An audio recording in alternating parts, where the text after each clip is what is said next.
سرز کلیس در ولایت مختار کوهستان بدخشان در کوهسار روشن که در بلندی 3250 متر از سطح دریا واقع است. در روز کلیس سرز 62 کیلومتر، پهناییش 13 کیلومتر، ژرفایش تا 500 متر است. حجم آب آن 17 میلیارد متر مکعب بوده، وزنش به حساب میانه به 19 میلیون تن برابر است.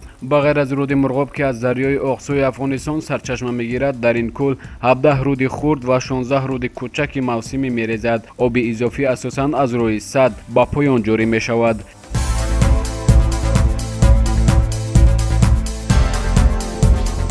این کل ساعت 11:15 راست شب 18 فوریه سال 1911 بر اثر یک زلزله سخت و افتادن کوهپاره بر سر راه رود مرغاب پدید آمده است.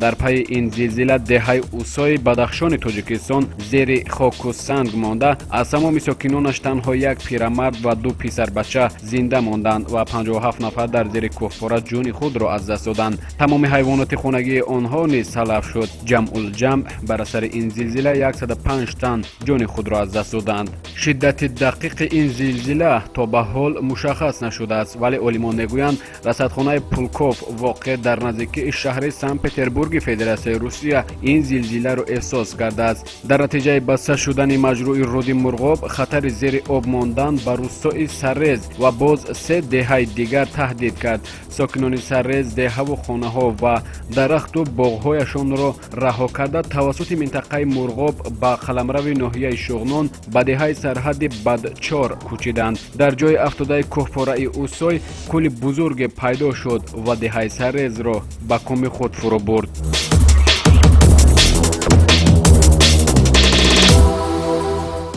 از این فاجعه مردم دهات پایاناب رود مرغاب تنها بعد 45 روز خبر یافتند. والی روشن درباره این فاجعه به قلعه نظامی روسیه که در دهه خاروق واقع بود اطلاع داد. روسا که آن زمان ولایت مختار کوهستان بدخشان را تحت تصرفشان قرار داده بودند، تنها از ماه اکتبر سال 1913 به تحقیق کل سرز پرداختند. این کل را بار نخست شپیلکا عنوان سرز نام برد. به گفته اکثر عالمان جغرافی شناس و اقلیم شناس سابق اتحاد شوروی و ممالک مشترک المنافع، کل سرز به وضع جغرافی و اقلیمی نه تنها کوهستان پامیر بلکه تمام آسیای مرکزی تاثیر بنیادی گذاشت. همکنون سرز با نظر داشت خطر احتمالی آن در گفته ها و نوشته ها اکثرا با عنوان اژدهای خفته یاد می شود. زیرا دانشمندان میگویند در صورت رخنه سد کل سرز که در منطقه زلزله خیز واقع است، در طول 12 ساعت یک قسم خاک تاجیکستان، افغانستان، ازبکستان و ترکمنستان زیر آب خواهد ماند و احتمال کشته شدن